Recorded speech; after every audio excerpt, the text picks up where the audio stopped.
I would rather not discuss anything about the impeachment of VP Sara. I would rather discuss the rules Okay, sir. over and above the impeachment proper. There are two conflicting rules. Both in the Senate, both present in the Senate. Maybe Senator Tolentino may be able to tell us what he did thereafter after they received the transmittal from the House of Representatives, no, na yun ay tinatransmit sa kanila. But during that day, if I recall it, that night, they did not convene themselves as an impeachment court.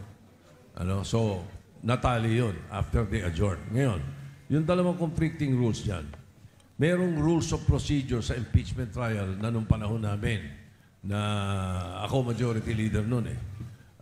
At doon nakasaad na shall continue the session until final judgment is rendered. Okay? Shall continue until final judgment is rendered. So either nag-adjourn o hindi ang Senado or ang Kongreso, dapat tuloy ang impeachment. Okay? Yun yung laman ng rules of impeachment ng Senate.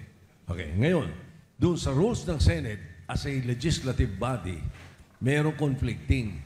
Ang sinasabi doon, all matters and procedures and proceedings shall terminate upon expiration of one Congress. On June 13, the 19th Congress will expire. So, conflicting ito ngayon. Ano mangyayari? 100% somebody will take this to court because this is a justiciable issue. No, being a justiciable issue, pwedeng i-take up talaga ng Supreme Court yan. Whether they may continue or not. So, kung ang problema dyan, pag nagdesisyon ng korte ng hindi pwedeng mag-continue, then sayang lahat ang gagawin ng Senate ngayon, papunta sa June 13. So, talagang dapat yan malaman na maaga. Ako, rules-based yung thinking ko dyan. And then, 20th Congress ang patak niyan.